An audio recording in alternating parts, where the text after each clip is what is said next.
Hello guys, welcome to National American Institute और आप देख रहे हैं National American Institute YouTube channel. आज जो हम बात करने जा रहे हैं वो इंग्लिश लिटरेचर में the return of the native novel की बात करने जा रहे हैं, जो लिखा है फेवरेट नोवेलिस्ट थॉमस हार्डी ने।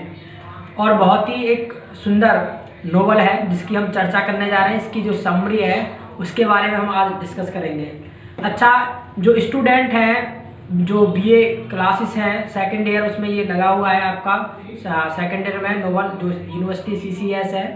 और इस वक्त जो हम वीडियो रिकॉर्ड कर रहे हैं उन सभी स्टूडेंटों के लिए है जो जिनको दिक्कत आती है नोवेल पढ़ने में, इतना टाइम भी नहीं होता उनके पास कि वो बुक को अच्छे से ग्रैस्प कर सकें। प्लस स्कूल और कॉलेजेस वगैरह में क्या होता है कि वहाँ पर भी जो है स्टूडेंटों को सही तरीके से जो समरी है उसको डिस्कस नहीं कराया जाता है। बस जो का तो जैसे आपका बुक में लिखा होता है ऐसे ही बच्चों को पढ़वा दिया जाता है और उसका परिणाम ये होता है कि वो कुछ भी समझ में नहीं आता है, क्योंकि जो लैंग्वेज है वो बहुत ज़्यादा टफ है। और इसमें जहाँ तक प्रिंटेड का सवाल है, जो प्रिंटेड किया हुआ है बुक में, वो कई बार तो नाम ऐसे इधर उधर हो गए हैं प्रिंटेड वालों से कि वो उसको समझ नहीं पाते कि भी पता नहीं किसकी बात हो रही है, क्या बात हो रही है।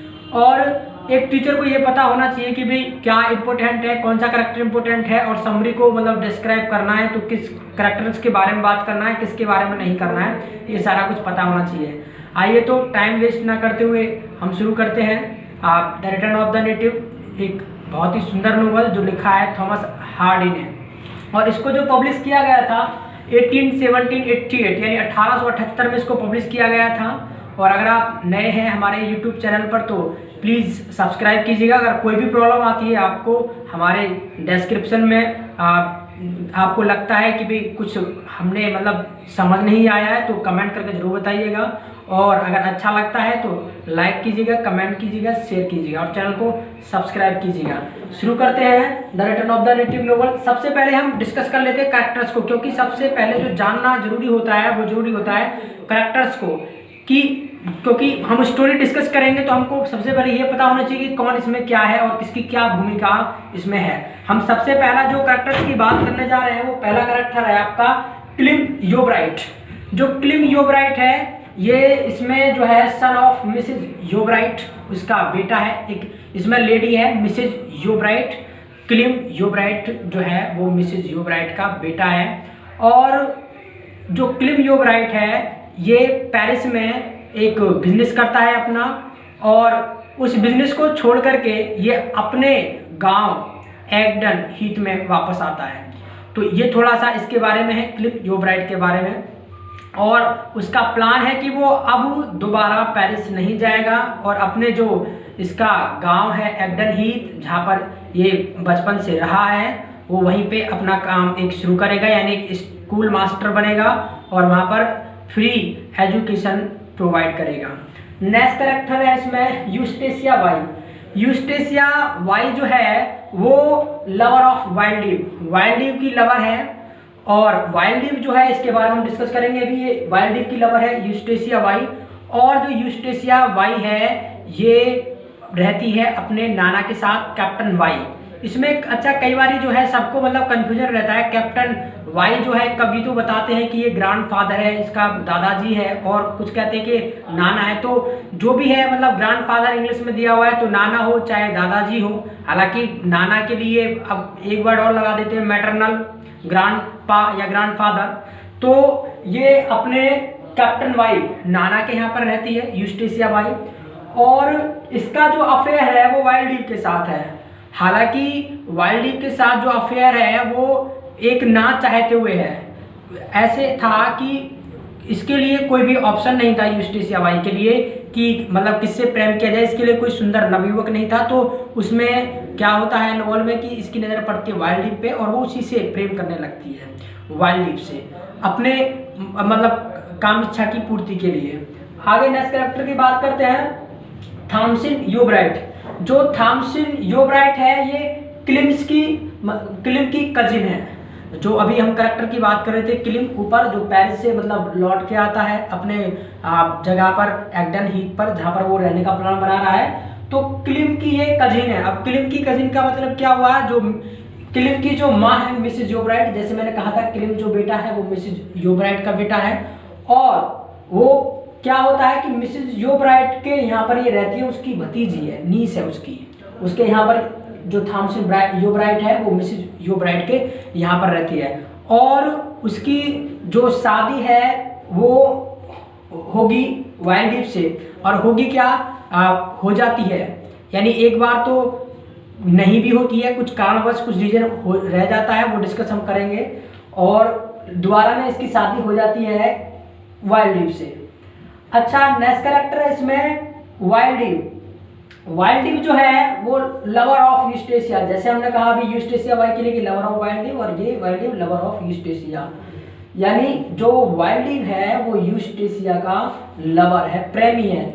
लेकिन ये ऐसा है कि आप शादी करना चाहता है थॉमसन से, ये शादी जो वाइल्ड है शादी करना चाहता है थॉमसन से। थॉमसन से शादी करने का जो मकसद है इसका सिर्फ इतना है क्योंकि उसके पास पैसा है, क्योंकि जो मिसेज योबराइट है, जो क्लिम की माँ है, वो इसकी संपत्ति की देखभाल करती है थॉमसन योबराइट की। और हम जो बात कर रहे हैं इंग्लैंड की, और पहले इंग्लैंड में ऐसा ही होता था कि जो रिलेशन में होता था, अगर उसका कुछ नहीं होता था, किसी भी मतलब फैमिली में, परिवार में, रिलेशन में मतलब कोई अपना नहीं होता था, तो जो उसका रिलेटिव होता था दूर का, उसके पास उसको भेज दिया जाता था व्यक्ति को, और उसकी जो जागीर है, जो भी संपत्ति है, जो भी प्रॉपर्टी है, वो उसी को दे दी जाती थी संरक्षण के लिए, ताकि जब ये शादी करे किसी से तो इसका जो संपत्ति है ये उसको दे दिया जाए। अच्छा, आगे हम बढ़ते हैं। नेक्स्ट कैरेक्टर का जो नाम आता है वो है डिगोरी वेन। डिगोरी वेन, इसको हिंदी में जब आप बुक में पढ़ते हैं, नोवेल में आप पढ़ेंगे, तो इसका नाम दिया हुआ है रेडलमैन। रेडलमैन का मतलब जो होता है गेरू विक्रेता, यानी गेरू बेचने वाला। अच्छा, ये जो loves one sided to Thomson, और ये थॉमसन से वन साइडेड लव करता है और उसको प्रपोज भी करता है। और थॉमसन, मैंने अभी जैसे बताया, थॉमसन कौन, मिसेज योबराइट की नीस है, भतीजी है, और क्लिम की कजिन है, और क्लिम जो बेटा है वो मिसेज योबराइट का है। तो ये वन साइड लव करता है थॉमसन से और उसको प्रपोज भी करता है, और उसके लिए मैरिज प्रपोजल रखता है, और 2 साल पहले रिजेक्ट कर दिया गया है रेडलमैन को, यानी डिगोरी वैन को। किसके द्वारा? थॉमसन के द्वारा। थॉमसन जो है वो वेन को रिजेक्ट कर देती है, शादी के लिए मना कर देती है। क्यों? क्योंकि इसके लिए ऐसा कहा जाता है मिसेज योबराइट द्वारा, क्योंकि जो वेन है ये गेरू बेचता है और सर से लेकर के पैर तक एक लाल रंग में रंगा रहता है। अच्छा, वो लाल रंग क्या होता है उसके बारे में समझ लीजिए, क्योंकि कई बार उसके सबके माइंड में ये आएगा कि आखिर पता नहीं लाल रंग बेचता क्यों, आखिर उससे होता क्या है। अच्छा, जो लाल रंग जो गेरू बेचता था वो इसलिए बेचता था कि जो वहाँ पर मतलब पशु वगैरह होते थे, जो वो पशु पालते थे, उनकी पहचान करने के लिए उन पे वो अपना अपना साइन बनाते थे, अपना अपना चिन्ह बनाते थे, और अपना अपना मतलब उस पर कुछ भी मतलब ऐसा मतलब तरीका कर देते थे कि मतलब ऐसा प्रिंट कर देते थे अपने हाथों से, ताकि वो अपने पशु को पहचान सके। इसलिए वेन क्या करता था, वो गेरू बेचता था। नेक्स्ट कैरेक्टर आता है इसमें कैप्टन वाई। कैप्टन वाई, जैसा हमने अभी चर्चा किया था कि यूस्टेशिया वाई के कौन है, वो यूस्टेशिया वाई के नाना है, यानी कैप्टन वाई जो है वो यूस्टेशिया के नाना है, जो यूस्टेशिया को अपने पास रखते हैं। अच्छा, यूस्टेशिया की वैसे बात करें तो जो यूस्टेशिया है इसमें जो लवर ऑफ वाइल्ड और कैप्टन वाई की मतलब एक तरीके से मतलब कैप्टन वाई उनके नाना हैं, और वो जो आई है यूस्टेशिया वाई वो बडमाउथ से आई। एक जगह का नाम और है इसमें बडमाउथ। सबसे पहला जो नाम आता है जगह का वो है एग्डन हीथ, और उसके बाद जो नाम आता है वो है बडमाउथ, और पेरिस की जैसे बात की वो वापसी आता है क्लिम, और बडमाउथ में ये रही है। और जो यूस्टेशिया वाई है इसको ज़्यादा घूमना फिरना पसंद होता है, और यूस्टेशिया वाई को कुछ लोग तो ये भी मानते हैं कि एक चुड़ैल है, इसको एक चुड़ैल के रूप में भी इसको देखा जाता है यूस्टेशिया वाई को। वहाँ पर ये अफवाह फैली हुई है कि जो यूस्टेशिया है वो एक चुड़ैल है, यानी एक विच है। आगे चर्चा करते हैं कार्ले। कार्ले जो है वो सर्वेंट ऑफ कैप्टन वाई है, यानी कैप्टन वाई के अंडर ये काम करता है कार्ले। ये कुछ इंपॉर्टेंट 7 कैरेक्टर्स हमने डिस्कस किए। ये 7 कैरेक्टर्स हैं जो इंपॉर्टेंट कैरेक्टर्स हैं, उनके बारे में हमने डिस्कस किया है। और भी कई सारे कैरेक्टर्स हैं वो इतने इंपॉर्टेंट नहीं हैं, और तो इनके बारे में हम डिस्कस कर लेते हैं। अब हमने इनके बारे में डिस्कस किया और उसके बाद हम चर्चा करते हैं आपके the return of the native जो नोवेल है उसकी समरी शुरू करते हैं। और सबसे पहला जो जिक्र किया गया है उसमें एक जगह का जिक्र किया गया है, उसकी वहाँ का वर्णन किया है जगह का, उसके नेचर का, the return of the native में, कि वहाँ पर एक जगह है एगडन हीथ। और जो एगडन हीथ है वहाँ पर लोग मतलब अपने काम काजों को करते हैं। आगे जिक्र शुरू होता है, एक गाड़ी है जिसमें सबसे पहले जिक्र किया गया है कि जो वेन है, गेरू विक्रेता है, वो एक गाड़ी लेकर के आता है। और गाड़ी लेकर के जब आता है तो उसमें एक वो अपने साथ एक लेडी को लेकर के आता है और कैप्टन वाई से वो डिस्कस करता है और कैप्टन वाई उससे पूछता है कि भी इसमें कौन है, तो वो ये बताने से मना कर देता है कैप्टन वाई के लिए। लेकिन रियलिटी क्या होती है, उसमें जो बैठी होती है लेडी, उसका नाम होता है थॉमसन। थॉमसन, जैसा मैंने जिक्र किया था आपसे, जो थॉमसन है वो मिसेज योब्राइट की नीस है और क्लिम की कजिन है। अच्छा, वो उसको लेकर के इसलिए आता है कि वो उसकी शादी कराने के लिए ले जाता है। तो होता क्या है कि वो एक मतलब जहाँ पर वो शादी कराने के लिए लेके गया है, तो वहाँ पर क्या होता है कि कुछ डॉक्यूमेंट्स में कमी रहने के कारण उनकी जो शादी है वो स्थगित हो जाती है, उनकी यानी शादी नहीं होती है। और थॉमसन को जो वेन है वो वापसी लेके आता है और वो कुछ लोगों से वहाँ आकर के पता पूछता है कि जो मिसेज योब्राइट हैं वो कहाँ पर रहती हैं।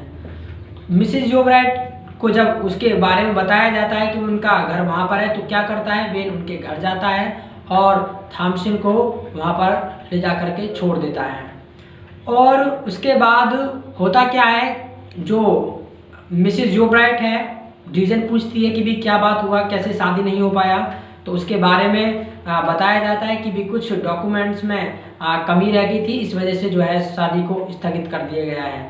तो पहले ऐसा ही होता था, जैसे हमारे यहाँ पर अब सिस्टम हम बात करें अपने भारत में, तो सिस्टम क्या है, हमारे यहाँ पर सबका अपने अपने रीति रिवाज हैं। जैसे आप हिंदू धर्म की बात करें तो वहाँ पर मतलब फेरों के साथ शादी होती है, और जो मुस्लिम धर्म है उसमें अपना एक निकाय के तौर पे शादी होती है। ऐसे ही वहाँ पर जो क्रिश्चियन लोग हैं उनकी जो शादी हुआ करती थी, वो भी जो वहाँ पर जो तीर्थ स्थल हुआ करते थे चर्च, उनमें शादी होती थी। और वहाँ पर भी बाकायदा उनका पूरा डॉक्यूमेंटेशन होता था और उस पूरे डॉक्यूमेंटेशन की जितनी भी फॉर्मेलिटीज़ होती थी उनको पूरा करने के बाद तब एक दूसरे की शादी कराई जाती थी और उसी को लीगल माना जाता था। तो उसकी जो थॉमसन है उसकी जो शादी है वो रुक जाती है। और इस बात का अब पता चलता है यूस्टेशिया वाई को। यूस्टेशिया वाई जो है, हालांकि उसमें कोई इंटरेस्ट नहीं रखती है वाइल्ड लीव में, खास उसको इंटरेस्ट नहीं है वाइल्ड लीव में, बस उसने उससे जो प्रेम किया, वो जो लव किया, वो इसीलिए किया था कि ताकि जो है अपना मतलब अच्छे से मतलब अपने आप को रख सके, वो भी कह सके कि भी मेरे पास भी अपना मतलब बॉयफ्रेंड है। और क्योंकि वो अपने बर्डमाउथ जगह में रही तो उसे मतलब घूमना फिरना ज़्यादा पसंद है, तो इस वजह से एक मतलब जैसे ही मतलब यूस्टेशिया एक ऐसी भी लड़की है कि वो अपनी एज में अपने आप को कंट्रोल नहीं कर सकती है, तो इस वजह से भी ये भी एक रीज़न है कि वो वाइल्ड लीव से बात करती है। और उसके बाद जब उसे पता चलता है कि वाइल्ड लीव उससे शादी कर रहा है, तो उसे कोई फर्क नहीं पड़ता है कि कोई नहीं, मेरा क्या है, मैं तो कोई और देखूंगी, क्योंकि ये तो ऐसा ही था, मेरा कोई इंटरेस्ट खास तो है नहीं इसमें। लेकिन जब उसे पता चलता है उसके बाद कि वाइल्ड लीव की जो शादी है वो टूट गई है और उनमें मतलब कुछ डॉक्यूमेंटेशन की कमी के कारण जो है नहीं हो पाई है, उसके बाद यूस्टेशिया खुश हो जाती है और वो फिर से उसके पास जाती है, वाइल्ड लीव के पास। और वाइल्ड लीव के पास जाने का तरीका है, वो क्या करती है, कैप्टन वाई के यानी कैप्टन वाई जिसके यहाँ पर वो रहती है अपने नाना के यहाँ, उसका एक बुलाने का एक उसका टेक्निक है। टेक्निक ये है कि वो क्या करती है, कुछ मतलब आग जला करके उसको मतलब वाइल्ड लीव को अपना इंडिकेशन देती है कि भाई मतलब हमको मिलना है एक दूसरे को। तो इस तरीके से वाइल्ड लीव और यूस्टेशिया फिर से एक दूसरे से मिलते हैं और उसके बाद चर्चा आगे बढ़ती है।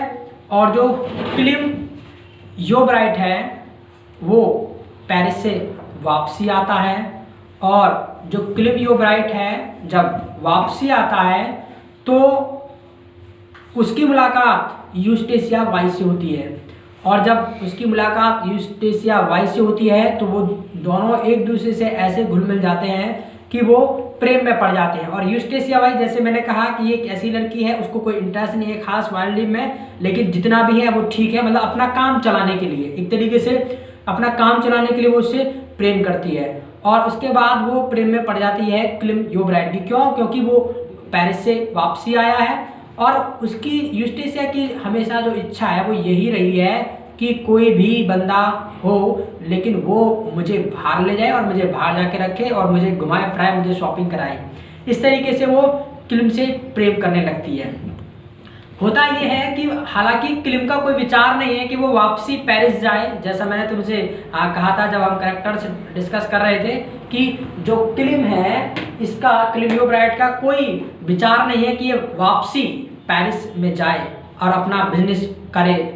लेकिन होता क्या है, उसका प्लान ये है कि वो जो चाहता है वो अपने ही मतलब गांव एग्डन हीथ जिसका जिक्र किया है, और ये एग्डन हीथ का इसका नाम जरूर ध्यान रखना है क्योंकि बहुत इंपॉर्टेंट है। एग्जाम में, आपके बी एग्जाम में भी एक नंबर में पूछ लिया जाता है कि भाई वो कौन सी जगह है जहाँ पर क्लिम योब्राइट रहता है, या वो कौन सी जगह है कि सबसे पहले जो जिक्र किया गया है नोवेल में, जो फर्स्ट ही चैप्टर में मतलब इसका डिस्कस किया गया, वो जगह का नाम क्या है, तो वो है आपका एग्डन हीथ। प्लस ये क्वेश्चन आपका यूजीसी नेट जो आप मतलब एमए के बाद तैयारी करते हैं उसमें भी ये एक नंबर में पूछ लिया जाता है, ये इसलिए खास है। यानी the return of the native Thomas Hardy का बहुत ही फेमस नोवेल है, तो ये इससे क्वेश्चन बीए में भी पूछ ले, बीए में तो आपका पूरा सिलेबस है और यूजीसी नेट जो है उसमें भी इसमें से क्वेश्चन पूछ लिए जाते हैं। तो क्लिम योब्राइट का कोई जाने का इरादा नहीं है वापसी का, लेकिन यूस्टेशिया को लगता है कि वो मुझसे शादी करेगा और मुझे पेरिस ले जाएगा और जहाँ पर मुझे घूमना फिरने को मिलेगा। होता ये है कि जो मिसेज योब्राइट है वो क्लिम से मना करती है, यानी अपने बेटे से मना करती है कि आपको शादी नहीं करना है यूस्टेशिया वाई से, क्योंकि वो यूस्टेशिया वाई के बारे में जानती है कि वो किस प्रकार की लड़की है। इसलिए वो जो मिसेज योब्राइट है वो मना कर देती है क्लिम योब्राइट से कि आपको शादी यूस्टेशिया वाई से नहीं करना है। लेकिन क्लिम योब्राइट जो है वो पूरी तरीके से उसके प्रेम में पड़ जाता है और उससे शादी कर लेता है। यहाँ तक कि होता ये है कि जो क्लिम योब्राइट है वो मिसेज, अब जो उसकी मिसेज बन चुकी है, यानी अब मिसेज यूस्टेशिया उसकी बन चुकी है, वो उसको ले जा करके अपनी माँ से दूर रहने लगता है। जब अपनी माँ से दूर रहने लगता है तो आगे होता ये है कि काफ़ी दिन बीत जाते हैं। तो अब एक चीज़ और होता है, जब माँ बाप होते हैं, जैसे माँ है या बाप है कोई भी है, वो बेटे को कब तक दूर रख सकते हैं। जैसे हम अपने भारत में देखें, जैसे हमारे यहाँ पर भी जो है मतलब जो लवर्स होते हैं वो एक दूसरे से शादी कर लेते हैं, तो काफ़ी दिन के लिए तो हालांकि उनको बाहर रखा जाता है और बुलाया भी नहीं जाता, लेकिन अपना बेटा तो बेटा ही होता है। और इसी प्रकार जो मिसेज योब्राइट है वो अपने बेटे से मिलने के लिए आती हैं। क्लिम योब्राइट के वो घर पर आती हैं जहाँ पर वो लगभग 5 से 6 किलोमीटर दूर एग्डन हीथ से रहने लगा है, यानी जो एग्डन हीथ जगह है वहाँ से 5 से 6 किलोमीटर दूर एक जगह पर वो रहने लगा है। और होता यह है कि एक चीज़ और है, जो मिसेज यूस्टेशिया है, अब जो मिसेज बन चुकी है उसकी क्लिम योब्राइट की, वो अभी भी वाइल्ड ईव से मिलती जुलती है। ये परेशानी की बात है और यही इस पूरे नोवेल का एक तरीके से ट्रेजिक एंड होता है। इसी के साथ ये जो सिचुएशन क्रिएट होती है कि जो मिसेज यूस्टेशिया वाई है अब प्रेम जिसे करती है वाइल्ड ईव से, उससे बीच बीच में मिलती रहती है। और जो मिसेज योब्राइट है अब मिलने के लिए आती है अपने बेटे क्लिम योब्राइट के पास, और जैसे ही वो मिलने के लिए आती है तो दरवाज़ा लॉक है और जो क्लिम योब्राइट है वो सोया हुआ है। लेकिन खास बात यह है इसमें कि जो मिसेज यूस्टेशिया वाई है, यानी क्लिम योब्राइट की वाइफ, उस वक्त वो वाइल्ड ईव से मिल रही होती है, बात कर रही होती है और दरवाज़ा लॉक होता है। और जैसे ही जो उसकी माँ है क्लिम योब्राइट की, मिसेज योब्राइट, वो दरवाजे को नॉक करती है और वो अपने मतलब साइड से एक डोर होता है, उससे देख लेती है कि भी ये तो क्लिम की माँ है। अगर मैं दरवाज़ा खोलती हूँ तो सारे बात का पर्दाफाश हो जाएगा, क्योंकि उसे पता चले जाएगा कि भाई हम वाइल्ड और मैं अभी भी एक दूसरे से मिलते हैं, और ये जो सिचुएशन है प्रॉब्लम क्रिएट कर देगी। उसके बाद काफ़ी देर हो जाती है, जो मिसिज यो ब्राइट है वो दरवाजे पर खड़ी रहती है और वो वापसी वहाँ से फिर चल देती है। और वो ऐसे ही चलते चलते बहुत ज़्यादा टेंशन में हो जाती है और उसको बहुत ज़्यादा थकान होने लगती है, और वो यही कोई 3 से 4 किलोमीटर दूर पर जाकर के वहाँ पर कुछ व्यक्ति होते हैं और वो लकड़ियाँ काट रहे होते हैं और वो वहीं पर सो जाती है। होता ये है कि जो मिसिज यो ब्राइट है उसको जो सर्प है वो काट लेता है और उसकी वहीं पे मृत्यु हो जाती है। अब ये बात क्लिम यो ब्राइट को पता चलती है और इससे उसको बहुत दुख पहुंचता है और वो बहुत ज़्यादा टेंशन में हो जाता है। लेकिन इधर जो मिसिज यूस्टेसिया है वो भी इस बात को लेकर टेंशन में हो जाती है कि जब इस बात का पता चलेगा कि वो यहाँ मिलने के लिए आए थे लेकिन मैंने दरवाज़ा नहीं खोला था तो क्या होगा। उस बात को सोच करके वो भी टेंशन में रहने लगती है और अपने अंदर ही अंदर अपनी आत्मा को मतलब कोसती रहती है। और होता यह है कि वो क्लिम यो ब्राइट को छोड़ करके कुछ दिन के लिए अपने नाना कैप्टन वाई के यहाँ चली जाती है। और वहाँ पर नोवेल में ये हमें देखने को मिलता है कि वो कई बार वहाँ पर जो है सुसाइड का भी कोशिश करती है। जो कैप्टन वाई हैं उनकी एक रिवॉल्वर होती है, उससे अपने आप को शूट करने की कोशिश करती है, लेकिन जो उनका नौकर होता है कार्ले, जैसा हमने जिक्र किया था लास्ट में 7 कैरेक्टर यानी कार्ले, वो उससे जो है मतलब छीन लेता है और उसको बचा लेता है। उसके बाद ये बात क्लिम यो ब्राइट को पता चल जाती है एक पड़ोसी के द्वारा कि भाई आपकी जो माँ है वो मिलने के लिए आई थी लेकिन किसी ने दरवाज़ा नहीं खोला था। तो इस बात को लेकर के बहुत दुख पहुंचता है कि इसका मतलब जो जिम्मेदार है वो यूस्टेसिया वाई है। इतने में ही क्या होता है, उससे आगे इतने में क्या हो जाता है कि जो यूस्टेसिया वाई है वो फिर से मिलना चाहती है वाइल्ड लीफ से। वाइल्ड लीफ और यूस्टेसिया एक जगह पर मिलते हैं और मिलते क्या है, वो बुलाती है उसको और जो यूस्टेसिया होती है वो क्या करती है, वो एक वहाँ पर एक तालाब है वो उसमें कूद जाती है। और जैसे ही उसमें कूदती है यही बात पता चलती है वाइल्ड लीफ को, तो वाइल्ड लीफ भी उसमें कूद जाता है। और इतने में ही जो पीछे थॉमसिन और क्लिम यो ब्राइट हैं वो भी आ रहे होते हैं। और होता ये है कि जब यूस्टेसिया वाई तालाब में कूदती है तो उसके साथ वाइल्ड लीफ पीछे से ही कूद जाता है और वो बिना कोट जैकेट अपने पहने जो है उसमें कूद जाता है, जिससे कि वो तैर नहीं सकता है। तो उसी में वो दोनों डूब करके उनकी भी मृत्यु हो जाती है। और जो तीसरा बाद में कूदता है क्लिम यो ब्राइट, वो अपने कपड़े मतलब काट करके उसमें कूदता है, तो उसको जो है कुछ और वहाँ पर व्यक्ति होते हैं वो कूद करके उसको बचा लिया जाता है, बाकी उन दोनों को नहीं बचाया जा सकता और उनकी वहीं पे मृत्यु हो जाती है यूस्टेसिया वाई की और वाइल्ड लीफ की। बचते हैं क्लिम यो ब्राइट और थॉमसिन। अच्छा, जो बचाने वाला होता है उस व्यक्ति का नाम होता है वेन, जिसकी हम चर्चा कर रहे थे, रेडलमैन, जो सबसे बाद में आता है। अब रेडलमैन यानी गिरु विक्रेता, हालांकि इसमें बीच बीच में इसका कई बार जिक्र किया है नोवेल में, लेकिन अब लास्ट में फिर यही आता है रेडलमैन यानी गिरु विक्रेता, जिसका नाम पूरा डिगोरी वेन। ये क्लिम यो ब्राइट को बचाता है।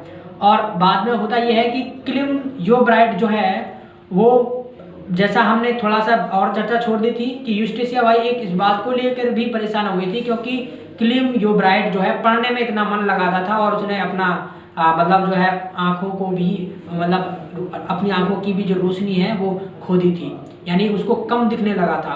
और इस बात को लेकर के भी यूस्टेसिया कहीं ना कहीं टेंशन में रहती थी क्योंकि उसने उम्मीद तो ये लगाया था कि ये मुझसे जो है शादी करके मुझको पेरिस ले जाएगा, लेकिन जस्ट इसका उल्टा होता है। और बाद में जब लास्ट में वाइल्ड लीफ और यूस्टेसिया की मृत्यु हो जाती तो क्लिम यो ब्राइट जो है अपने आप को जो है स्कूल मास्टर के रूप में अपने आप को बिजी कर लेता है और वो बच्चों को उपदेश देता है, सिर्फ उसका सिर्फ पढ़ाने का काम हो जाता है। इधर जो थॉमसिन होती है वो क्या करती है, वो वेन से शादी कर लेती है क्योंकि वेन से ये शर्त लगा दी है, क्योंकि वेन ने अब ये काम भी छोड़ दिया है कि आप रेडलमैन का काम नहीं करेंगे, आप गिरु विक्रेता का काम नहीं करेंगे। अब वो एक दूध वाला बन गया है और वो अब दूध बेचने का काम करता है। तो इस प्रकार थॉमसन और वेन की शादी हो जाती है और जो किलिम योबराइट है आपका, वो अपने काम जो अपना एज ए स्कूल मास्टर के रूप में उपदेश देता रहता है और काम करता रहता है। तो इस प्रकार यहाँ पर एक ट्रेजिक एंड होता है कि यूस्टेशिया का भी मर जाना, वाइल्ड का भी मर जाना, प्लस उसकी जो माँ है मिसेस योबराइट, वो भी मतलब अपने शर्ट की वजह से उसकी भी मौत हो जाती है। तो इस प्रकार जो थॉमस हार्डी का the return of the native novel है, इस प्रकार यहाँ पर इसकी समाप्ति होती है। अगर आपको ये वीडियो पसंद आया हो तो प्लीज़ लाइक कीजिएगा, शेयर कीजिएगा और कमेंट कीजिएगा और चैनल को सब्सक्राइब जरूर कीजिएगा। अगर कोई भी क्वेरी क्वेश्चन है आपका, कुछ भी आपको कुछ डाउट है तो क्या करें, एक बार इसको फिर से देखें, क्योंकि कोई भी, मैं आपको एक और चीज़ डिस्कस कर देता हूँ इससे पहले थोड़ा सा, कि कोई भी जो चीज़ है आप एक बार में नहीं समझ सकते हैं। नोवेल को भी आप, बुक को भी ना कम से भी कम ना तो 4 से 5 बार पढ़ेंगे तब जा करके वो अच्छे से माइंड में सेट होती है, नहीं तो सारा का सारा उड़ता उड़ता आपके माइंड में सेट होता है। तो इस वीडियो को 2 से 3 बार देखें, अच्छा समझ में आएगा।